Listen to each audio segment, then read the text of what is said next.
Hi, Aditi. Are the participants already, are they joined already? Yes, the participants are joining in. Okay.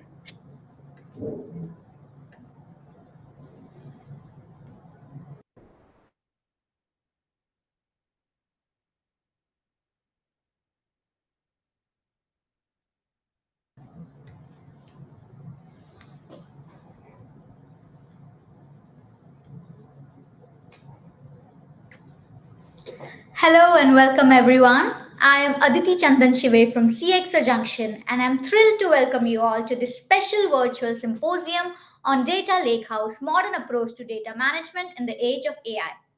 You must be wondering why is it so special? Well, it is the closing event of the year by CXO Junction. As we are ready to celebrate the joy and warmth of the season, today's event is our gift to you, packed with insights from our amazing knowledge exchange partners, IBM and Alpharithm. We have decked the halls with a power packed agenda, so make sure to stay with us until the end. You don't want to miss any of the holiday treats we have in store for you. So let's dive into the agenda for today. We'll be having Introduction to Data and AI by Sri Kumar, Watson X Data and IBM Knowledge Catalog by Venkatesh Iyer, Watson X.ai by Vishwas Patel, live Q&A by Team IBM and Alpharithm, followed by Kahoot quiz and contest. Let's wrap up this year with a session full of learning, collaboration, and a dash of festive spirit within this session. To introduce you to CXO Junction, we are the leading tech media house known for our wide range of offerings and strong influence in the industry. We host prestigious award shows and events that celebrate excellence in technology and leadership. Our print and digital magazines, along with our blogs and social media channels, are trusted sources for industry insights and trends, reaching a large and engaged audience across India, Middle East, and other areas of APAC. In addition, CXO Junction is home to the GB Show, the longest running podcast dedicated to cybersecurity, where industry experts share valuable knowledge and discuss critical issues. We collaborate with esteemed industry experts, and today we have collaborated with IBM and Alpharithm Technologies. Speaking of Alpharithm Technologies, it was incorporated in 2008 with a mission to deliver game changing solutions and technologies to their clients while enjoying every moment of it. Alpharithm is an award winning IBM business partner solving complex data management challenges for their clients. Their aim is to help clients maximize the value of their data assets by transforming data into intelligence and insights. Headquartered in Singapore with offices in India and London, Alpharithm specializes in ERP, big data, master data management, data warehousing, data governance, and consumer mobility solutions across verticals including manufacturing, banking, financial services, insurance, pharmaceuticals, retail, and government. Alpharithm is led by a highly experienced team with several decades of Indian and international experience in delivering hundreds of clients' success stories. From Alpharithm, we have Mr. Sri Kumar, founder and CEO. He has been leading the data management and data governance solution in the Asia Pacific region. Under his leadership, his team at Alpharithm have implemented state of the art foundational data management platforms in various industries, including government, media, banks, insurance, and retail. With more than 23 years of experience in the industry, Mr. Sri has performed consulting, architecture, and management roles in India, Singapore, and the UK. Sri has worked across various technologies and fostered strategic partnerships with leading technology vendors, including Oracle, Microsoft, SAP, and IBM. He is passionate about data management, big data analytics, including AI machine learning, and is a regular speaker and panel moderator in industry events. His mission is to ensure clients derive maximum business value from their data and make data driven decisions.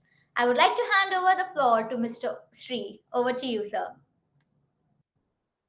Thank you, Aditi. That was a very elaborate introduction. Thanks for that. I'm just going to share my screen to get on with this session today. Can you guys see my screen? Yep. Yes, it's visible. Okay, great. So like Aditi mentioned, today's topic is data lakehouse in the age of AI. So I'm Shri, founder of CTO Alpharithm. I have with me today Venkat, who's our chief architect, and my IBM colleague Vishwas, who's a technical specialist in the area of data and AI. Quickly, in terms of introduction, Aditi has already covered quite a bit of it. Just to highlight the fact that we are a specific or a specialist data and AI consultancy firm. We work with clients in solving their data and AI challenges. We have sort of worked with pretty much all the industries, in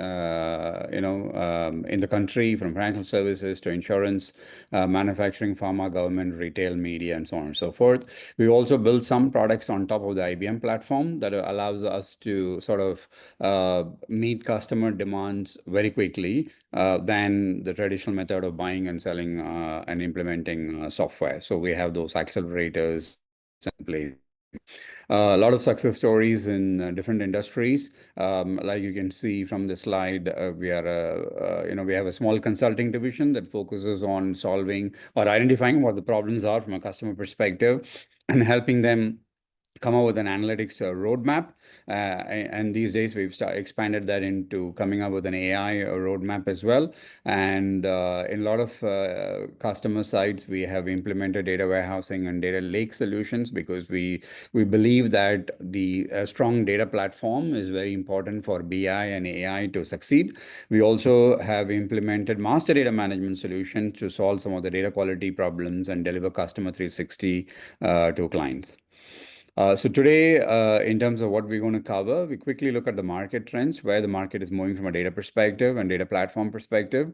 My colleague Venkat will cover the reference architecture from a Lakehouse perspective, and also compare some of the architecture and benefits that are available in choosing one solution over the other.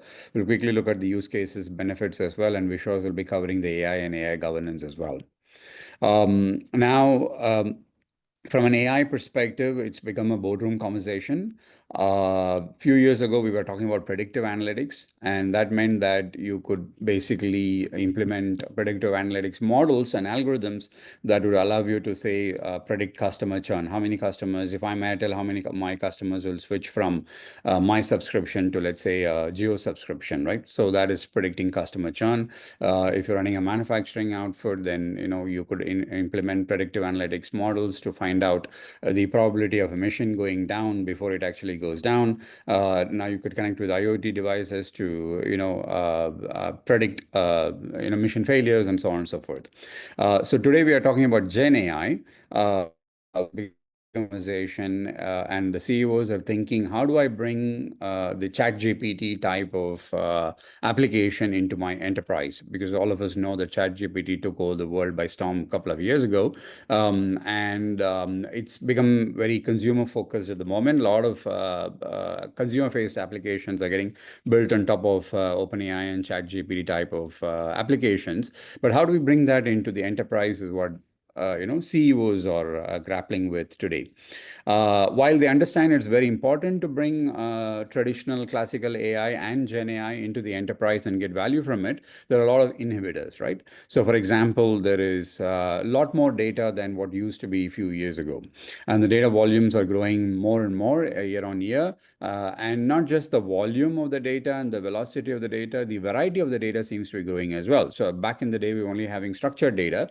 Now we have a lot of unstructured data. We have data in the form of Excel files, PDF files, images, videos, and so on and so forth. As the enterprises, businesses grow, the revenues grow, the data is also sitting across multiple locations.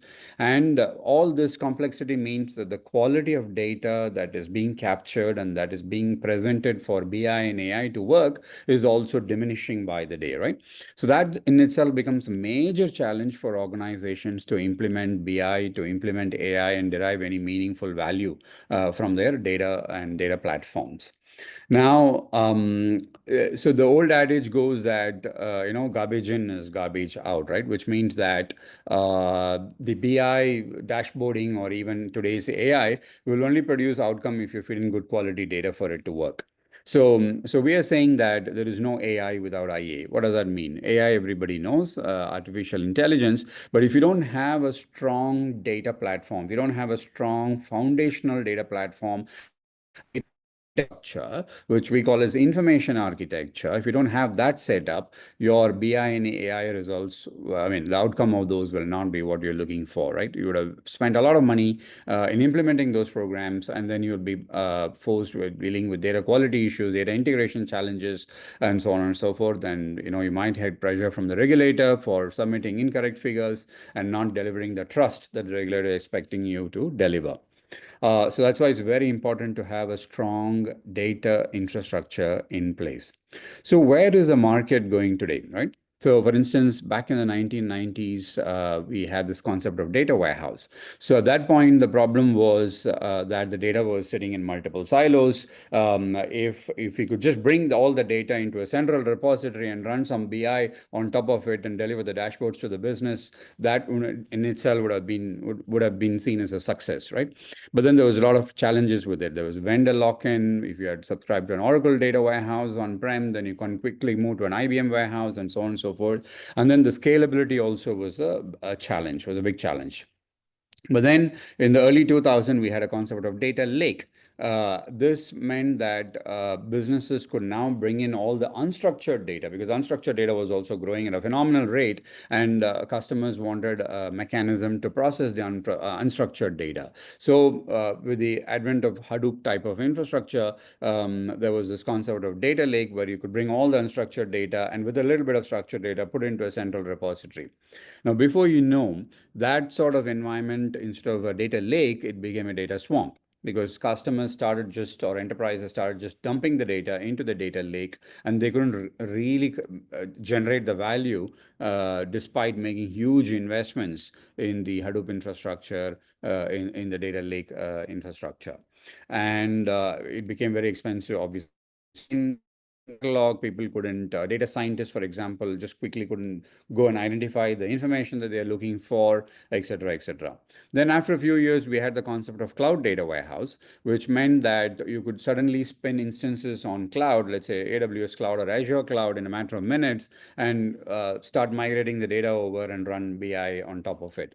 But this meant that data migration from on-prem to cloud was a challenge, a big challenge. Even today, a lot of enterprises we talk to are struggling to move data from on-prem to cloud. We are talking about ingress charges, egress charges, and so on. There is also a vendor lock-in, which means that once you subscribe to, let's say, you're not able to come out of it, because the architecture is different. Today AWS decides to charge you a lot. You don't have a flexibility to move out of AWS. You're just stuck with it for forever, right?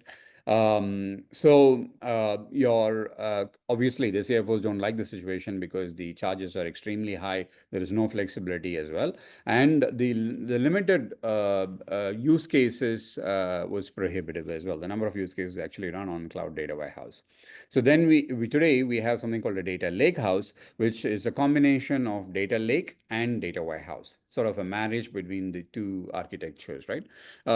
Because if you're thinking about BI workloads, they're pretty much structured data. That is required to run BI and dashboarding. Whereas if you're talking about predictive analytics, yeah, majority of it is coming from structured data. The moment you talk about Gen AI, there is a lot of unstructured data that is required. Most of the use cases today we are seeing from a Gen AI perspective are actually looking at the tons and tons of data that has been accumulated in the unstructured format within the enterprise, and sort of querying them, searching them, and presenting them in real time, interfacing that with a chatbot interface that you might already to the customer service representative, or summarizing the data that you already captured in unstructured format, and so on and so forth, right? Now, for all that to actually work in real time, you need a data lake house, which is basically bringing all the structured data into it, bringing all the unstructured data into it, creating a catalog of sorts that will allow you to quickly search for the information that you're looking for, but also provide the openness, thanks to the open source community and the innovation that is happening in that space, bringing that open source innovation into the data architecture, and also providing you the flexibility so that there is no vendor lock-in. might decide to stick with, IBM, for instance, or AWS, for instance, and tomorrow you might find a new vendor, you may want to move to another vendor, right? So that flexibility is available in the Lakehouse sort of data infrastructure. So today we're going to go a little more in depth into the data lakehouse. So my colleagues Venkat and Vishwas are going to run through this, and I hope you guys enjoy the rest of the sessions. So Venkat, over to you. Yeah, thanks, Sri. Everybody able to hear me? Is the voice clear? Yes. I think you can share your screen now. I'm sharing my screen. Able to see? Yes. Okay, so thank you everybody for the participation. And this is Venkatesh Iyer, the Chief Architect from Alpharithm. I'm quickly going to take you through the watsonx.data. This is a Lakehouse solution from IBM, and the knowledge catalog, which is the data governance fundamental foundation that's provided by IBM. Both of these working together provide a lot of benefits to the organization in terms of managing and governing data. Quickly, what you're seeing now on the left-hand side is the data warehouse architecture. Right-hand side is a data lake. And you have the best of both worlds sitting in between called as the data lakehouse. So it brings in the capability of utilizing the existing data lake and data warehouse if they are already existing within the organization. If not, it allows you to build a data lake and a data warehouse within the same platform, and at the same time connect to various other sources of data, bring in data, govern data, create ETL pipelines. It allows you to run multiple types of workload, namely the query workloads for the BI and reporting, and the analytical workloads for data science and AI/ML. So it's a multi-engine support that a Lakehouse brings in. So you don't have to change an environment if you have to do reporting or if you have to do analytics. Within the same environment, you're able to do both reporting as well as analytics.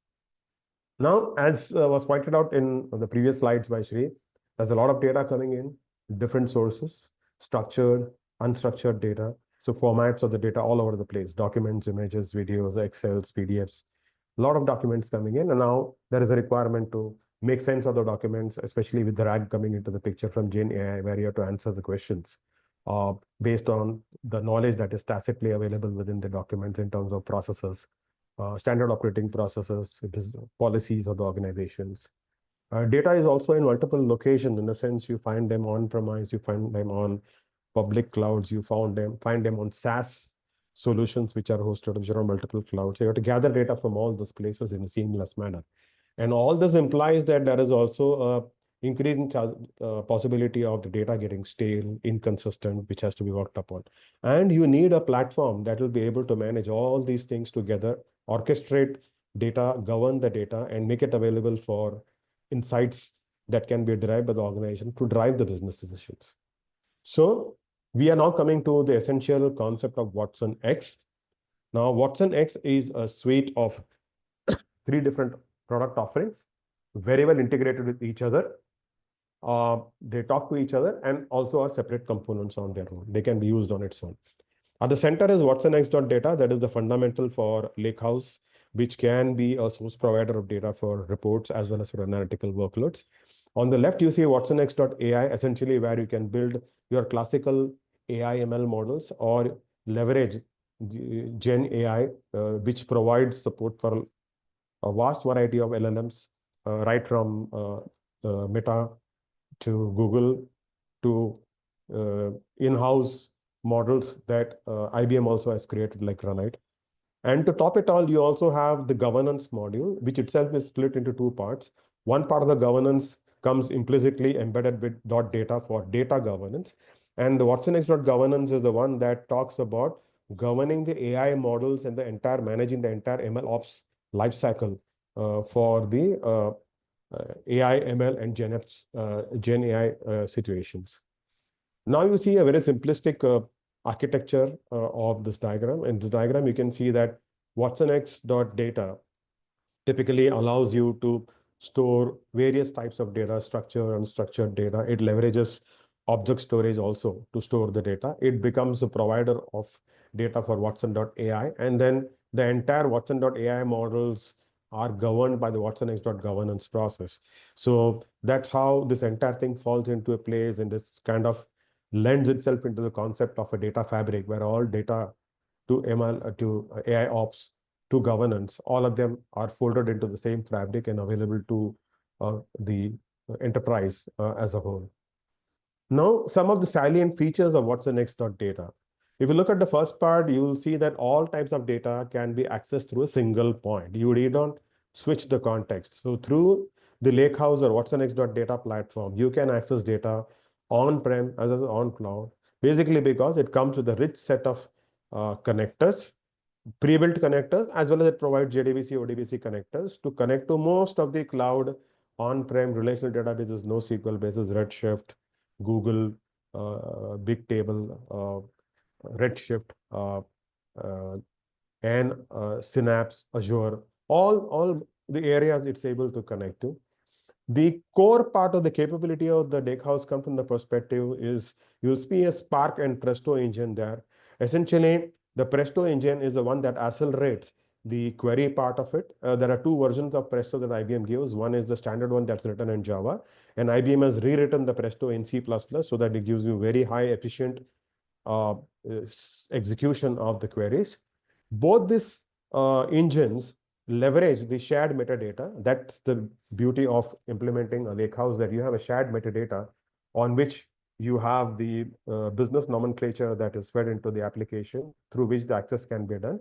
And at the bottom, it supports open object storage, and specifically it supports Iceberg as one of the capabilities where you can deal with Iceberg tables as if you're dealing with any SQL database.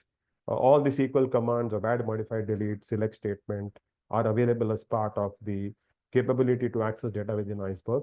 And Iceberg itself stores data in the native Parquet format, but it kind of hides all that information of how it stores and exposes to a developer a table structure which can be dealt with in a typical relational database. Additional capability that watsonx.data brings in as part of the platform is that it also comes with a vector database called Milvus, which essentially allows us to store the documents in as vector embeddings and then feed it to watsonx.ai large language models for RAG-oriented agentic frameworks, essentially. So you have the capability of accessing different types of open formats, object storage, and open source engines. You have the capability of using analytical engine like Spark or the query engine like Presto, and coupled to it, because of the containerized environment, is able to scale up and scale down based on the requirement on the workloads. The other thing it also does very well is that the watsonx.data and watsonx.ai, they are, when they work together in tandem, it adds a layer of AI to the governance and metadata layer, where during the profiling, attachment of business terms, glossaries, identification of PI items and all can be automated because of these capabilities. The next thing to see is as seen, the ability to connect to cloud as well as to on-prem data warehouses, data lakes, NoSQL databases, relational databases. So it can connect to all and present a result as a single logical table from where reporting or ML AI programs can run on top of it. What we are showing now is a broken down architecture of the Watson AX platform. If you see at the top, you have Watson AX, watsonx, which contains watson.ai, watson.data, Watson governance, and then you have AI systems, which are applications built on top of it. And you follow down, when you come to extreme downwards, the lower layer is the external data sources, where these are the different applications on-prem or on cloud to which you can connect to. And within the watsonx.data platform, you will see an object storage, which is IBM storage, S3. All different object storages are supported here.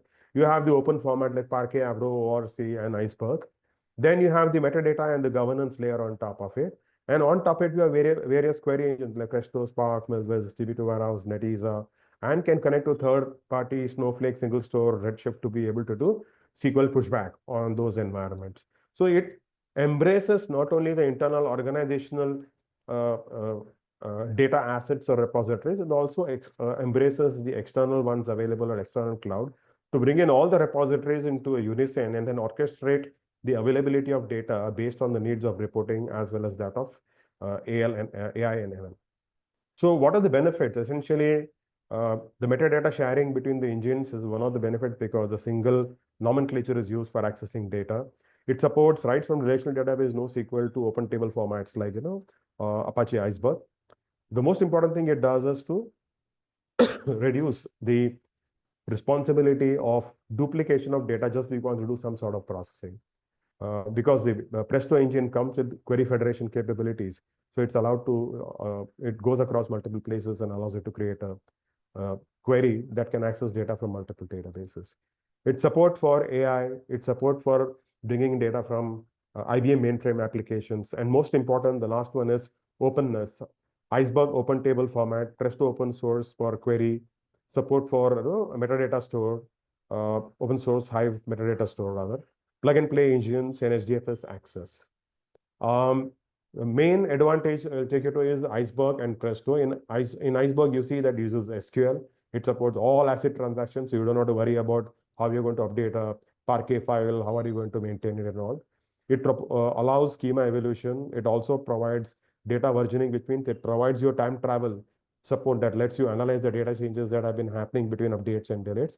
And it also supports cross-platform because it doesn't have anything which is native format in which data is getting stored. It's a Parquet format. Similarly, Presto is the heart of the query engine, rewritten to be able to do federation of the queries and support wide variety of workloads, low to high value workloads.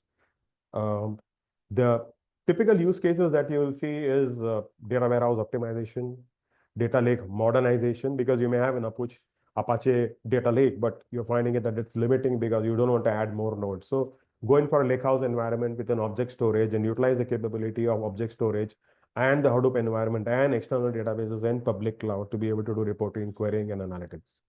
Important because IBM comes with the legacy of mainframe, obviously. So its connectivity to the mainframe data and bring it for the AI purposes in near real time is very, very important. Generative AI is supported through the Watson X environment and with support for the Milviews database, vector database, we can store all the vector embeddings there, and any of the AI tools that supports OpenAI formats or LLM models can query this Milviews vector database and provide data for the LLMs to do the processing. So with this, we kind of concluded very swiftly the Lakehouse capability. I'm going to briefly touch upon the capabilities of Watson Knowledge Catalog, which is the cataloging capability that allows you to bring in the data governance process in place. So if you look at the statistically, and we know by experience that most of the time data, 80% of the time is spent in searching for where the hell is the data lying, where do I go and collect it, how do I collaborate, who is the owner of the data from whom I can request the data. Everybody wishes that there is a common environment through which we could access the data and get access to data through a governance process where it also safeguards the personal identifiable information of employees, vendors, customers, and any person entity that has to be taken care of. So if you look at the evolution also of the data access, you will see that initially we had the operational access to bringing in efficiency. Then we had the BI and data warehousing, which led to modernization. Now we are talking of democratization of data through the catalog because data can be accessed through a catalog. And this will pave way for monetization where the data through the catalogs can be accessed and machine learning, deep learning, and AI can be applied on top of it and exposed through APIs. So data catalogs are essentially coming out to be most important aspect to be implemented within an organization to provide self-service capability for knowledge workers, which can be governed through the role-based access control mechanism. Within the environment of data catalog, we can classify data, enforce reporting, and other related aspects. PII data can be taken care of in very specific means and integrated with various security softwares to provide not only protection of data that is getting access to the catalog, but also to protect data at the underlying database levels, data lake, data warehouse levels, to provide an overall data protection for the PI related aspects. Metadata also allows us to define the meaning of technical entities in terms of business terms, which can help business analysts and business users to do reporting or analytics based on the requirement. So they can essentially shop for data as long as the data is available in a shareable mode. There is also a concept of workflows to request for data, and the data can be requested, prepared and requested, and given it to the user for consumption perspective. So there are various categories of people who can use it, right from data scientists, business analysts, CDO, CMO. Everybody can make use of data through the catalog in a structured manner so that data is not tampered with, and data is available as and when it is required. Data can be made available as and when basis the requirement that is provided to the person who is responsible to providing the data. To look at the broad level components, we have the knowledge catalog, which contains the ability to integrate with various other IBM and non-IBM solutions. Within the capability of Watson Knowledge Catalog, you have the capability to seek, that is search for information. There is a classification that is available.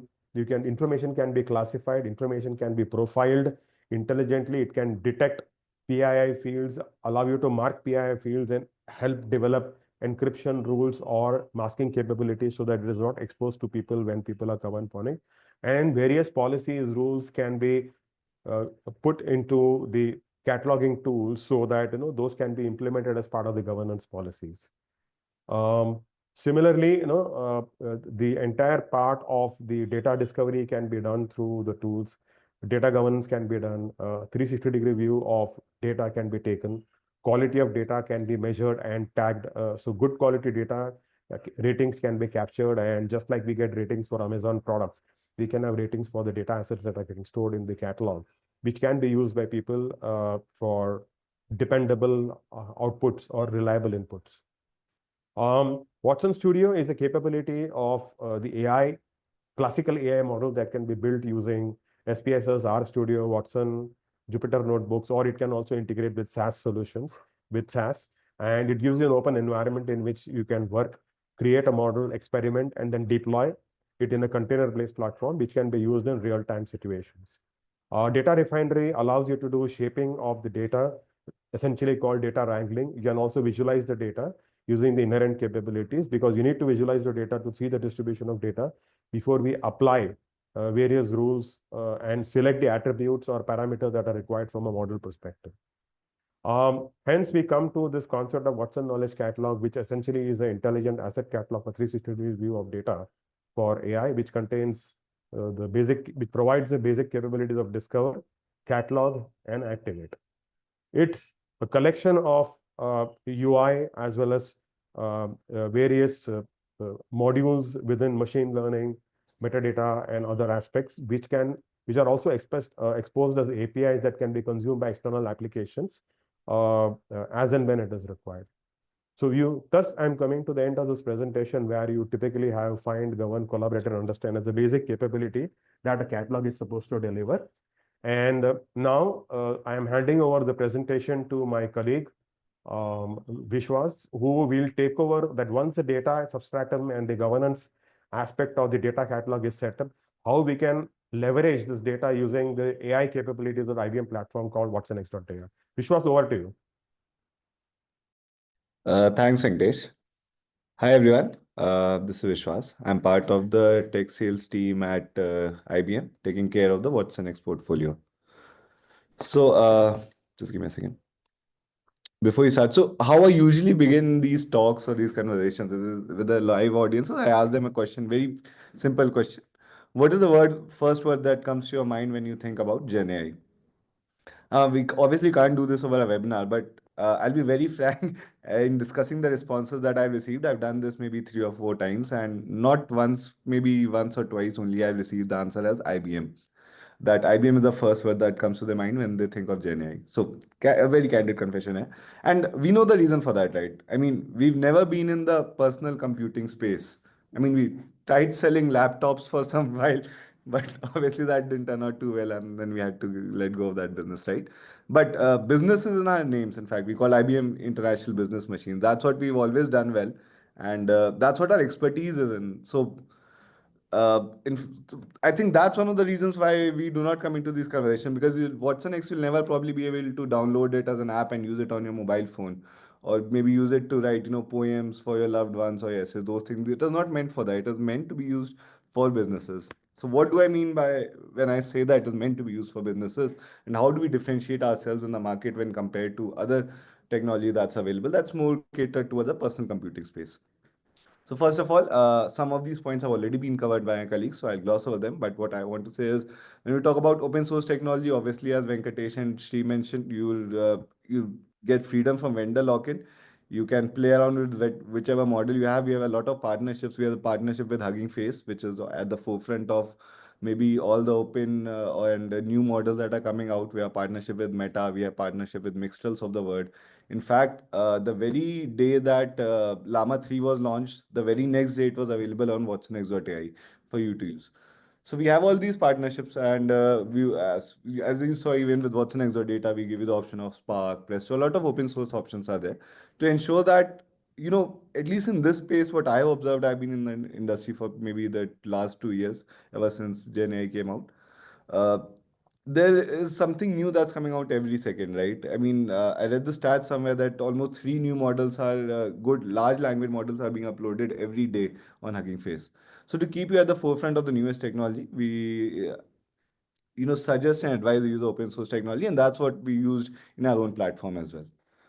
Now, the second one is trusted. So, what do I mean by when I say trusted? So, if you've been following this news, there have been concerned a lot of IP infringements, or whether or not what data has been used in actual training of the material, or whether or not even the images or the text that it is generating, is that a copyright issue, is that a IP right issue. So we have all those issues. But if you use the Granite series of models, that's our own IBM series of language models that we have created. Our CEO Arvind Krishnan has gone on record saying that any legal problems that you face, any legal challenges that you have faced, we'll provide you full legal indemnification. Everything will be taken care of by IBM. So you can put that concern at rest, that you can go into production with that confidence that you're not going to face any issues of what data training data has been, because we've been very thorough in cleaning up the training data that we use and making sure that there's no hate material, no abuse material, no IP material. So all of that has been taken care for you by IBM. All you need to do is take this into production, maybe train it on your own data if you want, and then go start right away. Right. The next one is targeted. So another trend that I've noticed in the industry is that everyone agrees that one model is not going to rule them all, right? I mean, there are large language models that have billion parameters, have several billion parameters in the size, right? But it's like taking maybe a sword to cut a cake, right? A knife can do the same job, and if you do it with a sword, there's always a risk of hurting your friends, right? So my point is, you can optimize for product efficiency, for cost. If you go with a small size language model as compared to a large size language model, your cost can be less than by 10x. I've seen this personally myself in POCs that we have done. Just by switching from an LLM to a medium size language model, we're getting much more, around 5 times efficiency gain. So if we switch to smaller size, it will be even better. So that's what I mean when I say targeted. We provide you a host of foundation model options. You can, based on what sort of use case you have, we can provide you very specific foundation models. There are dedicated models for banking industry, dedicated models for HR industry, and based on what use case you have, you can go with a smaller model, train it on some of your data, and actually get better performance, more accurate results, and much better cost savings than you would get with a large language model. Because honestly, this is a concern. I mean, I've seen cases where it's actually cheaper to hire a person to do the job than to have it done through AI, right? So that basically defeats the purpose. So that's where targeted comes in. The next one is empowering. So how we envision this technology to evolve and how we have designed our products is that it's not going to be limited just to the maybe the tech side of your organizations, or it's not going to be just limited to people with technical acumen, right? You want to be used by the sales business units, by the marketing business units, and so on. So we made it very tech, very intuitive and very easy to use. There's a lot of low code, no code approach. Even someone who does not have a technical background, does not have that technical acumen, can use it and very easily build solutions on top of it. And right now, we are the only hyperscaler in the market that provides you with an on-prem option as well. So if you have concerns regarding data residency, or there are some workloads that you want to keep within your premises itself or on a private cloud, we provide you that option as well, which no other hyperscaler provides as of today. Right. So, Venkatesh and Shri have already covered how this works, but I'll just maybe revise you through it. So, and what my view of this is. So, these are the three core products within the Watson X portfolio, right? As Hari already mentioned, garbage in, garbage out, right? So, any AI model is only going to be as good as the data it is trained on. So, at the base, we have Watson X data, which is going to actually feed your data into the models that you want to build. And where are you going to build these models? It's in Watson X AI. So Watson X.AI is basically the place where the magic happens. It is our AI studio. You can call it a generative AI studio, but it has traditional AI capabilities as well. So this is where the data is actually fed in. This is where you actually play around with the models. You can do some sort of prompt engineering if you want to do. You want to play around with the choice of models. You want to play around with the model parameters. I'll go into the details of the feature list in my next slide.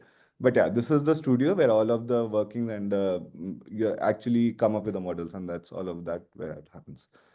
But on top of it, do you get that layer of confidence when you're going into production, right? So AI models and LMs are notoriously unpredictable. For the same question, it can give me five different times. It can give me five different answers.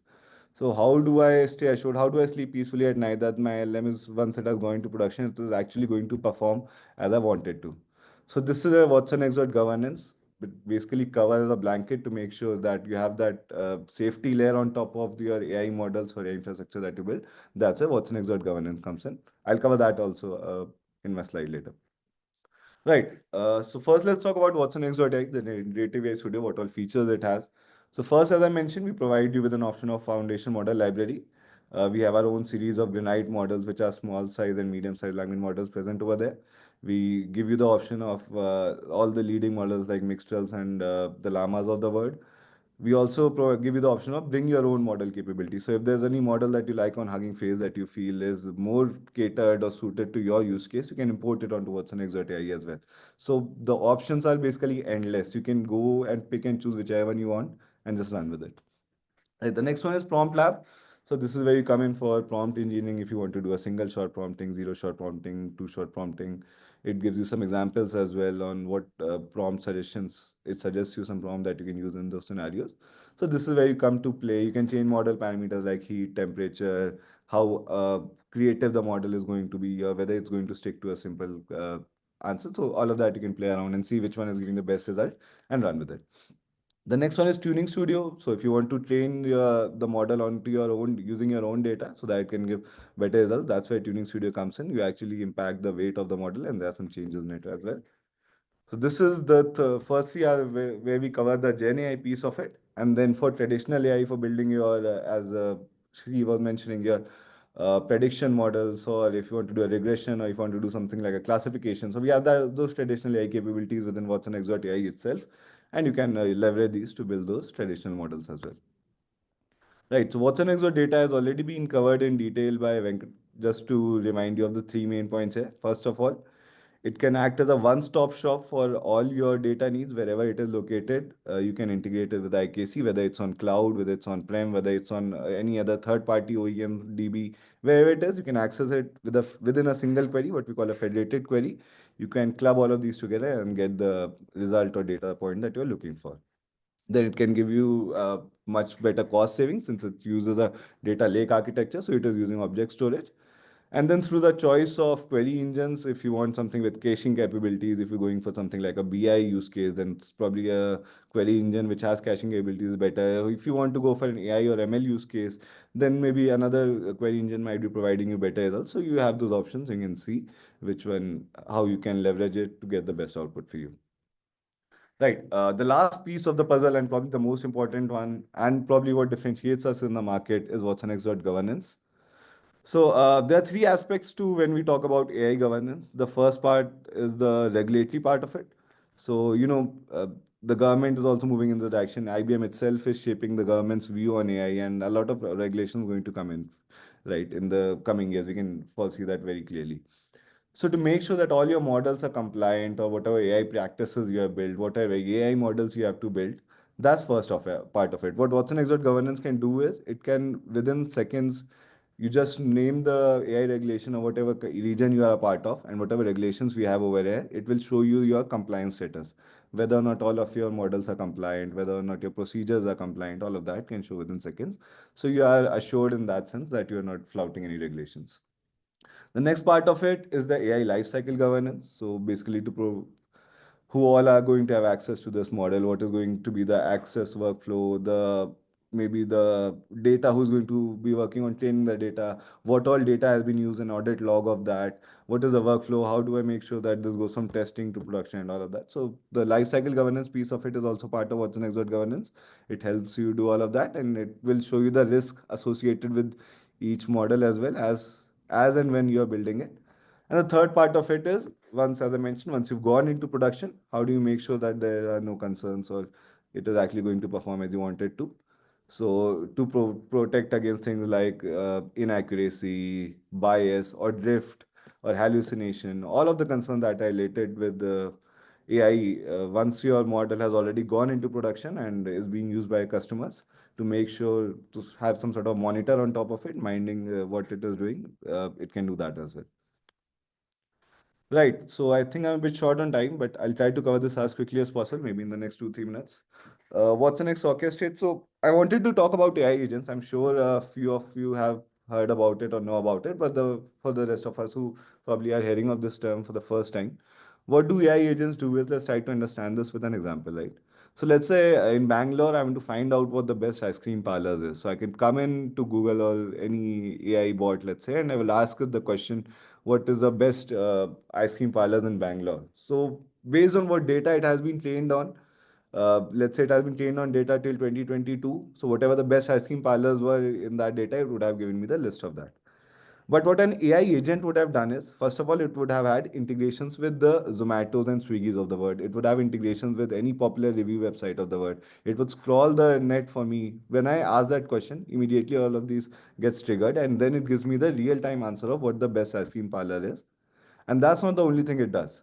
It will not just give me the answer, okay, I said I like this parlor, I'm going to order this and this ice cream for me. It will produce the menu from me through Swiggy or Zomato. It will place the order for me. It has integration with the payment merchant as well. It will also make sure that I have an update of the delivery cycle. So basically, what it does is an autonomous system which has integrations with multiple applications, so that a single application can do all of this task, and you do not need to run here and there. In the single window, all of this will be done. So this is what Watson X Orchestrate helps you build. We've done something very similar with IBM itself, where if you ask any IBMer who their HR is, they will probably not be able to answer you that question, because we've almost completely done away with HR in IBM, and we have something called Ask HR. So Ask HR is an use case implementation of Watson X Orchestrate, where it has been connected with your work days of the word, or the success factors of the word, or even maybe the Concurs of the word, or American Express. It has integration. So you want to make ticket, book a ticket, you want to apply for leave, you want to move your employee from this location to that location, you want to raise someone's salary. All of these tasks can be done through a chatbot. You have any questions? Okay, how do I get my tax form? How do I get this form? What is the policy on this and that? You simply ask it the question. It will know, it will not just give you the answer. Let's say I wanted to apply for the leave, the calendar will show up there itself in the chatbot itself, and I can, complete the procedure from that window itself. So that's what AI agents are all about. That's just a very small example, and due to lack of time, I'll had to rush it a bit. So yeah, that's it from me. I think we can switch to Q&A now. Yeah, thanks, Vishwas. Thank you for that. I'm just going to share my screen now. I want to quickly touch on a couple of things for the audience here. One of the things that we come with when it comes to data management is this lack of centralized master data. So for instance, the customer data is sitting across multiple silos. Product data is sitting inside SAP and some couple of other e-commerce applications if you're manufacturing and so on. And without bringing this customer data into a central repository, deduplicating it, cleansing it, improving the quality of it, and creating a customer 360-degree where you map the customers to accounts, to products and services, it is impossible to derive value from AI. right? That's something that we've seen a lot of customers struggling with. So what we have built is a solution on top of the IBM platform that basically runs on any cloud, any hyperscaler for that matter, that basically takes this data from multiple systems, runs to the extraction and cleansing logic, deduplicates the data, and creates that single view of customer. We call it golden record, and then associate accounts, and if you're a bank, and if you're a manufacturing company, then products and services that you offer, et cetera, right? To create that customer 360-degree view. Now, we also built in AI agents and assistants as part of it. So you could basically ask queries in natural language, and then it would basically start building components out for you. After this webinar, if you guys are interested, please reach out to us and we'll be happy to demonstrate what it looks like. And this obviously extends to banks, insurance, retail. If you're looking at customer data, if you're a manufacturing company, then we call it PIM, which is product information management. If you're a pharma healthcare, then we talk about a single view of customer, single view of patient, etc. So the very key component of any BI and AI, solution that customers are looking at implementing today.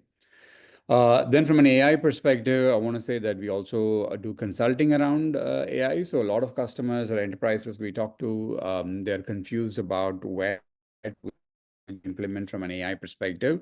Like Vishwas said, the speed at which the new models and new LLMs are getting deployed in the open source space is phenomenal, and it's very difficult for enterprises to keep pace with the changes that is happening. You wake up tomorrow morning, there are 3 more models that have been launched. Then there is LLM, there is SLM, and so on and so forth, and it's absolute bonkers out there, right?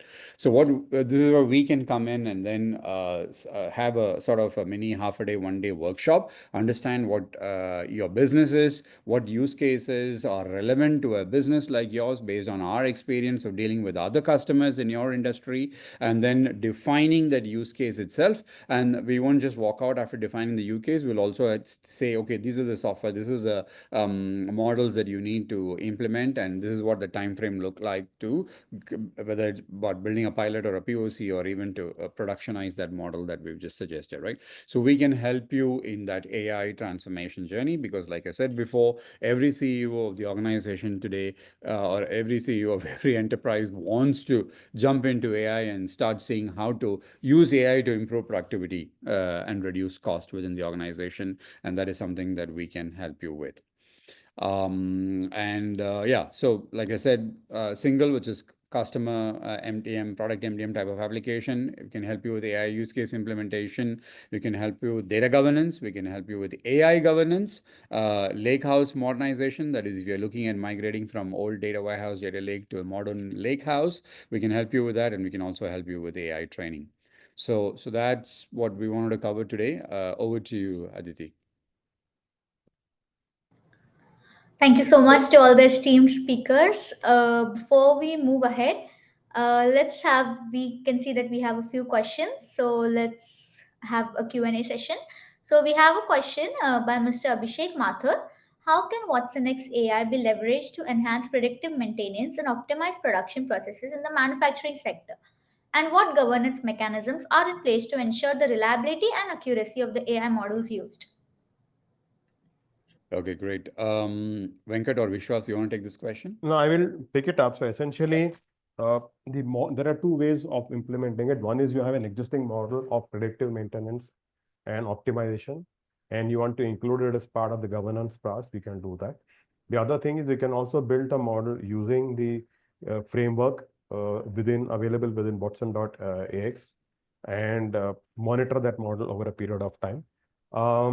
In this case, essentially, we have to get into more details of, are you also picking up data directly from the devices through SCADA interfaces, or is there an element of IoT that is available, or it is a post-facto data that is coming in which has to be analyzed?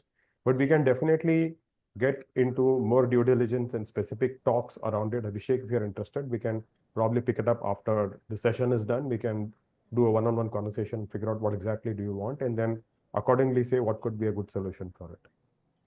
Thank Yeah, you. just And to we have, elaborate, sorry, okay, Ati, sorry to cut Yeah. you. yeah, To no elaborate worries. on Venkatesh was saying, within Watson X governance, we also have a model for governance of traditional AI. So you could do something like a what if analysis. Ki if I change this factor, if my this warehouse capacity is reduced by this much, then what would be the impact on the overall picture? So you can do those sort of what if analysis, and you can do a weightage analysis and all. If 10 components are making up the one prediction, then what is the weightage of each component in that? So all of those things are also present in Watson Asset Governance. Thank you. We have another question by Devendra Mehta. Where have you implemented this model in a manufacturing company? Right. So ODM implementation, we have multiple, but I'll just to answer that question, I'll also club it with another question that's below that, where someone was asking what is the use case for Watson X for SAP HANA in a manufacturing industry, right? So we have, in fact, we this is an asset that we've already built. You can maybe I'll share this link on chat. You can access it and view it over there as well. We have built an asset which is a sort of a procurement assistant that's built on top of SAP. So it can you can simply come in and ask it questions like, okay, what are the three vendors for this particular, well, give me the three best vendors for this particular product. What is their delivery time? Who has the best turnaround time? Who has the best rating? You can ask those sort of questions. And then again, through, as I mentioned, it as an AI agent, it can place that order for you, give you the receipt, do the follow for you, and do all of that activity. So that's something that we are doing with manufacturing clients already. Thank you so much, Vishwas. I can see that there are more questions popping in, but we are short on time. And just for that, we also have another, thing that we can do to get your feedback. We'll be showing you a feedback form, QR code on the screen right now. And we'll be sending you the QR code link in the chat box that you can open and you can ask all your questions there. So, can we have the feedback form QR code on the screen, please?